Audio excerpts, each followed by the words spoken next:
Daredevil Born Again, episodes 4, 5, and 6. I'm playing catch up, but here we go. So episode 4 was pretty solid. This one is the one where Punisher shows up. We're seeing more parallels between Matt and Wilson Fisk, being frustrated with the system. Matt's trying to be a good lawyer and do his play by the rules kind of thing, but his former client, White Tiger, just got killed by probably the police. And there's like this sequence with this new client who stole a bag of popcorn and is obviously just a guy who's down on his luck and poor. Matt is trying to do what he can to help him, but the limits of the system make it so that like there isn't really a way for actual justice to be done here. The best he can do is shorten his sentence, and there's like some great lawyer jargon scenes, which I loved. But at the end of the day, Matt doesn't really feel good about his work. Meanwhile, Wilson Fisk is struggling to do the things he wants to get done as mayor, because as he's learning more and more, the actual power that he has in the position of mayor is kind of limiting. And there's a lot of red tape in the system that prevent him from doing the kinds of things he wants to do. He wants to like renovate this old crappy part of town and put up new big buildings or whatever, but it's like, well, there's all these like environmental studies we have to do and practicality studies and things, and he's just getting more and more frustrated with his position in the system, believing that he wants to do good, but like his view on what that means and the amount of red tape that he has to go through is like becoming more and more frustrating for him, and it's so fun to watch. There's a great scene that completely killed me where he's like at this publicity thing with these school kids, and they're like badly singing "We Built the City on Rock and Roll," and he just like has to endure it. It's incredible. It's great stuff. So everything with Kingpin, I'm really, really enjoying. And I love how it's paralleling Matt's story. I think all that stuff is really solid. At the end of this episode, we get a scene between Matt and Frank, and it's fucking so good. Matt manages to find a bullet casing from the guy that killed White Tiger, and it's got a little Punisher logo on it because of course it does. And so he brings it to Frank, to Punisher, and confronts him about it, and of course like Frank didn't do it. He's like, goddamn fanboys, and they just like fucking hash out everything. It's so good.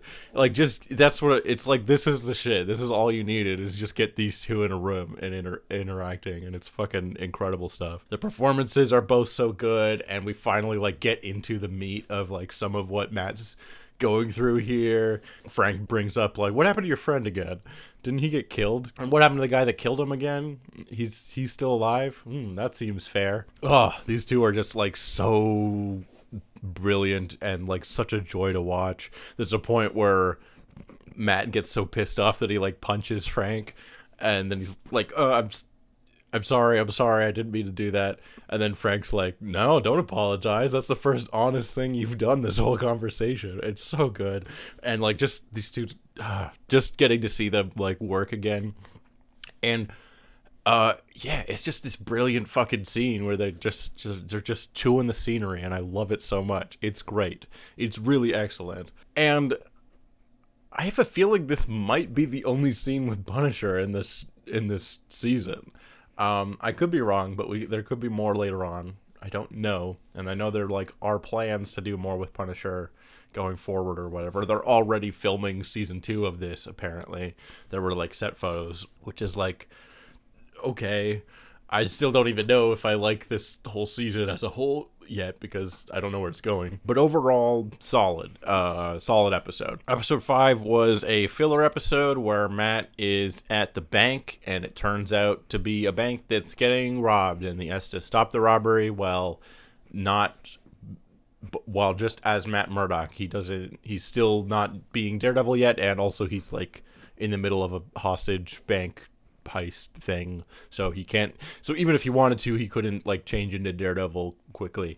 So he's got to figure out how to stop the bank robbers using his powers, using his abilities, while also not revealing that he has powers. He teams up with Miss Marvel's dad. I haven't seen Miss Marvel, but I know it's Miss Marvel's dad because he said, my daughter's name is Kamala, and here's a Funko Pop I've made of her as Miss Marvel. And it's fine. It's a fine episode.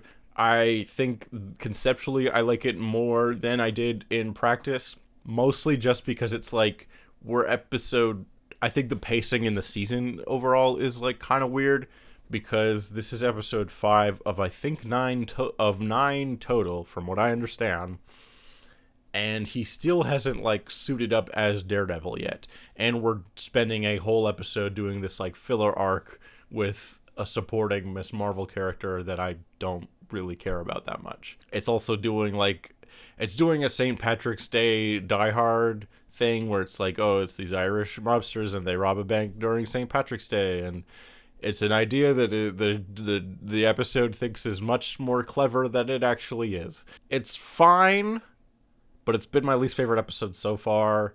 I would be more okay with it if we had like 13 episodes this season, because then it's like, sure, you can waste one doing a filler episode, but when we're only doing 9 episodes this season, and we're already halfway through the show, and he hasn't really been Daredevil yet, it's like, okay, can we, like, get on with it, please? So, I don't know, I think it's more a season pacing problem than this episode as itself, is fine, but it is a weird placement. Anyways. Episode 6, they finally get on with the main plot. There's a serial killer named Muse who paints graffiti with people's blood because, ooh, scary. He is a character from the comics. He's a more recent character. I haven't read any stories with him, so I can't comment on whether or not it's like an accurate depiction of this character. But sure, whatever. I'm going to take a firm stance and say that I think serial killers are bad. And so Matt's worked up about this. We've like built up to him over a couple episodes. Now there was like various graffiti stuff going on, and then like an episode or two ago, they like hinted that there's this killer that's out there. Anyways, finally at the end of this episode, Matt's like, fuck it, and he suits up as Daredevil and stops the bad guy, and he saves this girl who was the niece of White Tiger. So yeah, we finally get to see Daredevil do Daredevil shit. 6 episodes into a 9-episode season. Cool. And this fight was actually pretty good. There's been like a couple fights in the last couple of episodes, like before this, that have been like kind of bad, or at least badly edited, where it's just clunky and it's hard to tell what's happening. But the fight in the end of this episode where he fights this serial killer guy was decent. There was more wide shots. There was more longer takes. I could tell what was happening. It's like good, cool. That's what you should be doing. I don't know why some of the fights, like, here's the thing. This show so far has been leaning so hard into the like character drama stuff and the lawyer drama stuff, both of which I'm completely here for, that it like has been so light on action that the fact that the few fight scenes we've gotten up to this point have been like not good, like doesn't really matter because they've been such a small part of the show. And like I prefer that a show lean on its strengths and focus on the things that it's good at, in this case the like character stuff and the lawyer stuff, which I'm really liking, then focus on stuff that it's less competent in. However, that being said, the original Daredevil had both good character drama stuff and good action. So it is entirely possible to do both, and this show has done both in the past. And I know this is a different creative team and everything, but I'm still going to end up comparing it to the original because it is a continuation. So you can do both. And it feels like, I don't know what exactly is going on, just like somewhere in the editing department or something, they decided to do a bad job. or you know, not, maybe not purposely, but they surely could be doing a better job. And like, obviously the show has a budget, so I don't know, dude. Like, it seems like you could be doing better with the action. Just edit it better. Just edit it better. Just don't cut so much. Show me what is happening. Make sure that it is clear what the fights are, what is going on with them.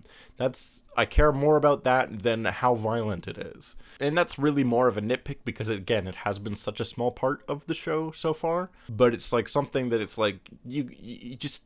Like, I assume that there are fight choreographers and stuff who work on the show, and I have to assume that they're doing their jobs well, but I can't tell because it's edited badly. So just edit it better. Jeez. I am still enjoying the show, but I feel like I'm starting to see more of the cracks, because it's like really taking its time getting to whatever it is that it's actually trying to be about. I'm totally cool with like a slow burn show, and in a lot of ways I'm impressed by how restrained the show's being. But at the same time, it's like, okay, we're over halfway through the show now, and he's barely just started being Daredevil again. Like, how long is it going to take him to get born again? You know? I guess I'm more like feeling like this season isn't going to resolve anything, and it's going to be more of a like, and now he's really back in action. Tune in next season for shit to go crazy, which is I'm less interested in than just telling a more full story. There are other elements of the show that I'm like a little iffy on. There's this one like kind of more world building element that I kind of like, where there's a young reporter girl who is, I think, the niece, I think, of no, she's not his daughter, so she's got to be his niece of Ben Urich. Eldritch? Fuck, what's his last name? Yeah, Ben Urich, sorry. I don't know why I forgot his name. Ben Urich, who was the reporter guy from season 1 of Daredevil. And his niece is in the show, and she's like running this like man on the street interview type stuff where she's interviewing random New Yorkers about like different things happening in the city and like what they think of Wilson Fisk as mayor and so forth. And I like these little snippets. One, we get a little bit more like New York world building aesthetic stuff. It's obviously trying to make New York feel like more of a character, which I think is cool. There's a lot of like New York B-roll interspersed with everything, which I think is kind of fun. Gives the show and the setting like a texture, and it's like, look, we actually shot in New York, which I like. But I'm also noticing like there's certainly is a lot of shots of the backs of people's heads, almost as if, you know, that makes it easier, and then for us, and we don't have to get permission to use their faces. We could just shoot a bunch of random shots of New York and not worry about getting people permission to use their faces. So we'll just shoot the backs of their heads. It's fine. It's just something I noticed, that there's a lot of, it doesn't really like affect the quality of the show or anything. Just something I noticed. But anyways, the interviews are like kind of fun, and I like the concept of it. It's very Spider-Man 1 when they're like, guy with 8 hands, sounds hot. He stinks and I don't like him, and sticks his arm out and ropes come out of his arm and he climbs up the ropes like a spider. It's a lot of that. It's that kind of vibe. So I'm into that. But there's a lot of stuff that's like, I feel like we're dancing around actual political and social commentary without getting to without actually like talking about any real issues. Like, we're getting so close, where it's like, oh, all the cops are corrupt and one of them just killed a guy dressed as the Punisher. That's awesome. That stuff is great. That's like very based. Like that stuff is like based. Yeah, you have like this great scene where this guy is talking with Matt about like how he's like, dude, I lost my I forget what it's called, but when you're like using food stamps, he's like, I lost that, so I can't even live off food stamps, and I was hungry and I wanted a bag of popcorn because I like it. And I know that that's technically a crime, but it sucks, and I didn't have any other option. Also, then the cops ate the evidence in front of me, because they're assholes, and it's like, yeah, you're getting at like some of the real things. I'm liking this, but then there's a lot of like, oh man, I don't feel safe at night because of all the crime. There's so much crime. If at least the vigilantes are stopping the crime, the criminals are the bad ones. That's the main thing that police are for, but the police are corrupt and I don't trust them. And it's like, okay, but the crime is because people are poor. So like you're almost hitting the point, and maybe that's like part of the commentary is that like regular people on the street don't understand necessarily like the social constructs that make crime happen. I don't know, but it feels like there's a lot of like almost hitting the issue correct, like almost being grounded and like doing real social commentary and being based, but then it's also kind of like, that's the other thing that I have to like remember too, is that the show takes place in the Marvel universe, so there's like supervillains and weird serial killers who paint things out of blood or whatever, and so the superheroes and the vigilantes are also like in response to the like extraterrestrial, supernatural, and superhuman threats that exist in this world. So it's like less. It's so parts of the show are grounded, but then parts of it aren't because it's in the Marvel universe, you know? Like, there was this thing in the Punisher show that I didn't think worked because of the nature of it being a superhero show, where, so, like, Karen Page is a character who owns a concealed carry firearm, and then, which, in real life, I don't think anyone should own a gun, because I think guns are bad, but in the show, Karen Page, like, just constantly is completely justified in owning a concealed carry firearm because of how many times she gets kidnapped or attacked by ninjas or criminals and gangsters. Kingpin's, like, right-hand man threatens to kill her personally. She's just like constantly being attacked by assassins and ninjas and shit, that it's like completely valid that she owns a concealed carry firearm because she keeps fucking needing it. And then they do an episode in Punisher where it's like trying to do commentary about gun control stuff, and it's like, oh, it's more of a gray area, you know? Sometimes you can see that there's justifications for owning a gun. It's like, yeah, if you're Karen Page in this show where like she has to be attacked by ninjas all the time because it's a comic book show, but in real life that doesn't actually happen, so there's like less justification for owning a weapon. It's like, it's that kind of stuff where I'm like, okay, I can see where you're coming from because you live in this world where there's like crazy serial killers and aliens that attack New York every day. But in the real world, like, vigilante justice isn't really as much of a thing because there aren't crazy criminals that exist that have superpowers. So, I don't know. Maybe I'm going like, I'm thinking too hard about it. It feels like the show is coming like really close to saying some really, really interesting things about society and about like the systems in place and justice and the police and all kinds of stuff like that I think are really interesting, but it only becomes like sort of a half measure because it exists in this weird superhero show where things that don't exist in the real world exist in this show. So it doesn't like actually reflect reality, so then any commentary it makes doesn't really matter, you know? I don't know. Maybe I'm overthinking it, but maybe it's the show that's underthinking it. Ever think about that? Anyways, that's this episode. I'm still watching the show. I'm still enjoying it. and I think it's doing a lot of things well. The cast is so fucking good. Every scene with Kingpin, I absolutely love. He's excellent. And I'm really liking a lot of stuff with Matt. He's like it's all really quality stuff. I just feel like I still don't have a clear grasp of like where of the direction of the show.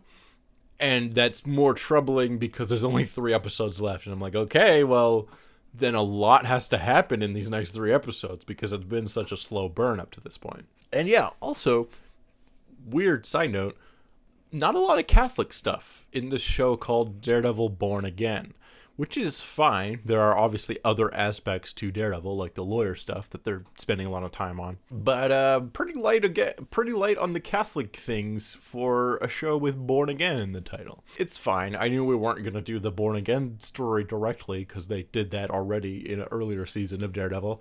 But yeah, just observation. And I know it's also, you know, metaphorical. He's constantly, that's part of Matt's journey, is he's constantly on a journey of destruction and rebuilding himself, death and resurrection.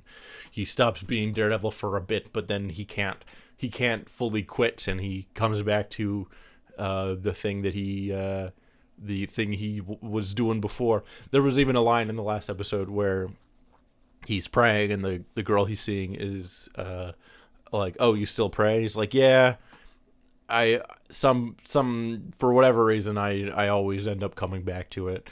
And it's oh, I see, he's also talking about being Daredevil. I get it. I'm not dumb. I just thought it was interesting that it was called Born Again, and there's been few scenes where we emphasize the Catholic stuff, but it's fine. I'm liking it. I like it. The show. I hope they don't fuck up the ending. See you next time. Bye-bye.